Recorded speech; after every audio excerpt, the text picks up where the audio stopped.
Durante muchos años, una de las preguntas más frecuentes ha sido si se puede o no se pueden cancelar las deudas con Hacienda y la Seguridad Social. El problema es que la respuesta ha cambiado mucho durante los últimos años. Al principio hubo una sentencia del Tribunal Supremo en 2019 que determinaba que en su inmensa mayoría sí que se podían cancelar todas las deudas públicas de Hacienda y Seguridad Social. Luego hubo una reforma en el año 2022 que limitaba muchísimo el alcance de la exoneración hasta en 10.000 euros, estos famosos 10.000 euros, que luego estuvimos a la espera de una resolución europea para ver hasta qué alcance podía tener la deuda con Hacienda y Seguridad Social. La justicia europea determinó que los estados, los países podían limitar esa exoneración y por tanto España, si cancelaba únicamente 10.000 euros, era correcto. Justamente este mes de febrero, el Tribunal Supremo ha vuelto a pronunciarse al respecto de la cancelación de las deudas públicas con Hacienda y la Seguridad Social.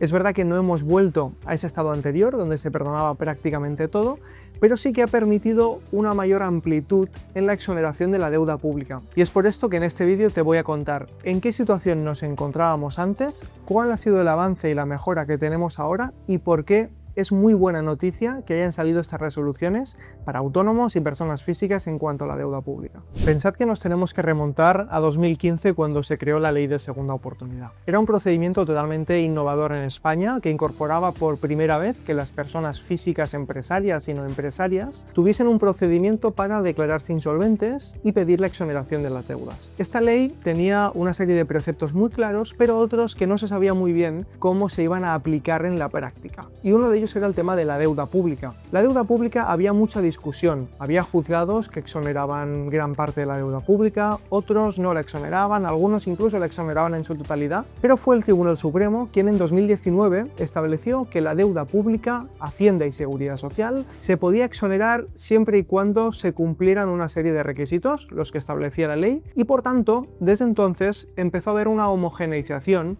en cuanto al perdón de las deudas. Es decir, que más o menos todos los juzgados iban a la par, iban al unísono y perdonaban la deuda pública. Cada juzgado establecía unos criterios en cuanto a si se perdonaba más o menos, pero como norma general había exoneraciones de cuantías realmente muy elevadas. No era extraño ver casos donde se perdonaban más de 100.000 euros de deuda pública. En este caso, principalmente se exoneraban casi sin ninguna discusión lo que son los intereses, los recargos, alguna sanción, alguna multa y del principal gran parte. Es decir, cada uno aplicaba un criterio, en algunos casos incluso se fomentaba el fraccionamiento de la misma deuda, pero se podía perdonar la práctica totalidad. ¿Cuál es el problema? El problema es que en 2022 hubo una reforma de la Ley de Segunda Oportunidad donde limitó ya de manera muy concreta, en la misma ley aparecía cuál era el alcance y se limitó en 2019 el perdón de la deuda solo con Hacienda y la Seguridad Social en un máximo de 10.000 euros. Pero no es que se te perdonasen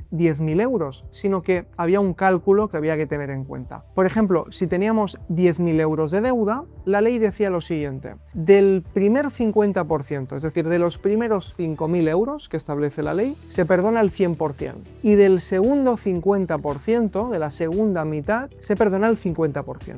Es decir, con una deuda de 10.000 euros, los primeros 5.000 se perdonan todos, y de la segunda mitad se perdona el 50%, es decir, 2.500 euros. Por tanto, en la práctica, una deuda de 10.000 euros con Hacienda se perdonaban 7.500, hasta 10.000, es decir, que para que nos pudiesen perdonar 10.000 tendríamos que tener una deuda muy superior, a lo mejor de 15.000 euros, para que nos perdonasen 10.000 y los otros 5.000 fuera de la Ley de Segunda Oportunidad los podíamos negociar para fraccionarlos, pero fuera de la Ley de Segunda Oportunidad. Esto generaba escenarios realmente injustos. ¿Por qué una deuda con Hacienda o Seguridad Social se puede perdonar, pero algún tributo con el ayuntamiento no lo puedo perdonar? ¿Por qué, por ejemplo, puedo perdonar un máximo de 10.000 euros, pero si yo tengo una deuda que originalmente eran 5.000 euros, pero pasados muchos años por la generación de intereses me ha aumentado a 15.000, 20.000 euros o una cuantía?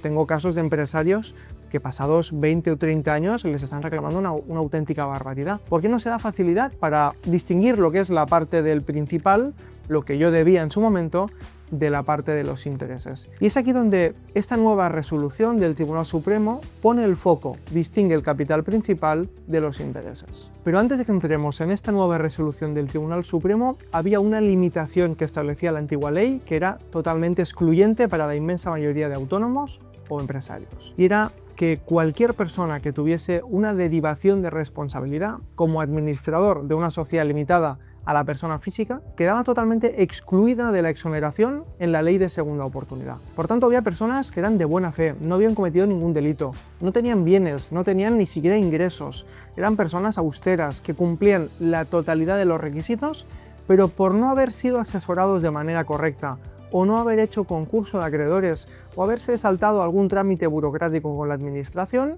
les derivaban la responsabilidad de la deuda de la empresa a la persona física, y eso ya implicaba por completo quedar fuera de la ley de segunda oportunidad. Esta nueva resolución abre el panorama para estas personas porque se produjo un debate jurídico al respecto. Muchos juristas recurrieron muchas resoluciones por derivaciones de responsabilidad y esta nueva sentencia del Tribunal Supremo abre la posibilidad a que aquellas personas que han tenido derivaciones de responsabilidad no queden excluidos de la exoneración. Quédate que te cuento cómo ha afectado en la práctica. Lleguemos entonces a la sentencia del Tribunal Supremo. Justamente fue este 19 de febrero que el Tribunal Supremo hizo públicas dos notas informativas donde justamente explicaba el contenido de estas sentencias que fueron dictadas por recursos de casación. Estas resoluciones abordan directamente la nueva interpretación que tiene el Tribunal Supremo en relación a la exoneración del crédito público, no solo con Hacienda y Seguridad Social, sino con otros organismos públicos, que esto es una novedad muy importante. Estas resoluciones introducen cambios importantes. Es verdad que no eliminan los criterios establecidos en la ley de 2022, pero sí que amplían muchísimo el alcance real de la exoneración. Por tanto, podemos resumir todas estas novedades en tres grandes cambios. El primer gran cambio supone el fin de la exclusión automática de aquellas personas que puedan tener derivaciones de responsabilidad o incluso alguna sanción para poder acceder a la exoneración de las deudas. Como bien sabéis, la ley del 2022 establecía que aquellas sanciones que eran muy graves o graves superiores a 5.000 euros, así como una derivación de responsabilidad, te excluía por completo de la exoneración. Pues estas nuevas resoluciones del Tribunal Supremo establecen lo siguiente, que el hecho de tener una derivación de responsabilidad, como os adelantaba, no te implica quedar excluido de la exoneración y asimismo aquellas sanciones que sean graves, que no supongan una conducta fraudulenta equiparable a una sanción muy grave, también nos permitiría acceder a la ley de segunda oportunidad. El criterio del Tribunal Supremo sobre todo es aplicar proporcionalidad a aquellos casos donde una persona no ha cometido realmente una conducta fraudulenta pese a que pueda tener esta derivación de responsabilidad. Por tanto, lo que se intenta de alguna manera es aplicar cierta justicia, cierta proporcionalidad a la gravedad de la posible sanción o de la posible conducta que pueda ser en cierto modo irregular para acceder a la segunda oportunidad. Por tanto, lo que sabemos a ciencia cierta es que no van a quedar excluidos de manera automática la exoneración. Mi recomendación es que haya que estudiar cada caso de manera concreta, porque no sabemos a ciencia cierta si efectivamente todos los casos de derivación de responsabilidad van a optar a la exoneración, sino que habrá que estudiar cada caso. Como digo, habrá que distinguir si hay o no alguna conducta fraudulenta. El segundo gran cambio es la limitación de la exoneración a únicamente la Agencia Tributaria Española y la Seguridad Social. Esta nueva reforma permite tratar a todos los organismos públicos de la misma manera. Es decir, que si tenemos deuda con el Ayuntamiento, con la Diputación, incluso con el órgano recaudador foral de la comunidad autónoma, o tenemos alguna otra deuda con algún otro organismo público, también lo vamos a poder incluir en la ley de segunda oportunidad y vamos a poder optar a la exoneración de la deuda. Por tanto, ampliamos el abanico de organismos públicos para cancelar la deuda. Y el tercer y último cambio realmente importante es la exoneración del crédito público subordinado.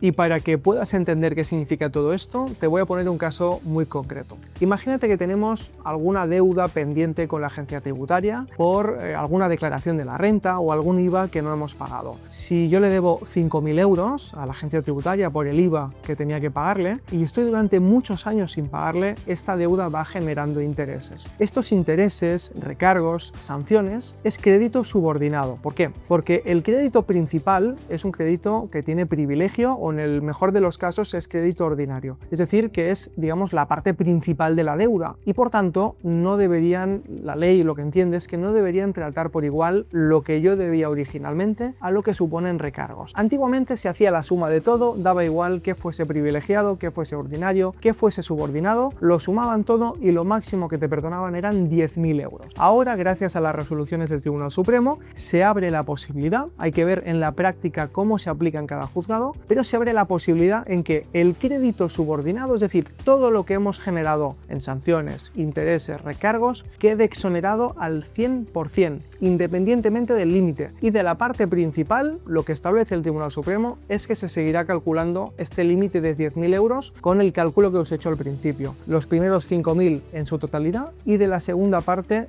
hasta el 50%, llegando a un máximo de 10.000 euros. Pero de lo que son crédito subordinado se cancela al 100%. Por tanto, todas estas resoluciones del Tribunal Supremo suponen un punto de inflexión en cuanto a la exoneración del crédito público. Son mucho más proporcionales y mucho más coherentes con lo que viene siendo el derecho europeo y el espíritu original de la ley de segunda oportunidad. Aunque hay que ser cautelosos, hay que ver exactamente cómo van a aplicar los juzgados mercantiles estas nuevas interpretaciones del Tribunal Supremo. Porque aunque el Tribunal Supremo haya aplicado o haya establecido estos nuevos criterios, cada juzgado puede aplicarlos de manera parcialmente distinta. Así que en los próximos meses vamos a ver cómo se afianzan o cómo se van aplicando estas nuevas interpretaciones. Llegados a este punto, quiero animarte a que nos llames de manera gratuita, porque si hace años nos llegaste a consultar o has hablado con otros despachos y quedaste fuera de la ley de segunda oportunidad por alguno de esos motivos, o no te salía a cuenta entrar en la ley de segunda oportunidad porque el margen de exoneración era muy bajo, quiero animarte a que nos vuelvas a llamar, a que puedas consultar, podamos estudiar otra vez tu caso y de alguna manera podamos decirte cuál sería el alcance de la exoneración en tu caso, si realmente, además de la deuda con Hacienda y Seguridad Social, también te podemos exonerar otras deudas con otros organismos públicos y sobre todo ver la viabilidad de tu caso, no solo en cuanto a la deuda pública, sino en cuanto a otros tipos de deudas que puedas tener.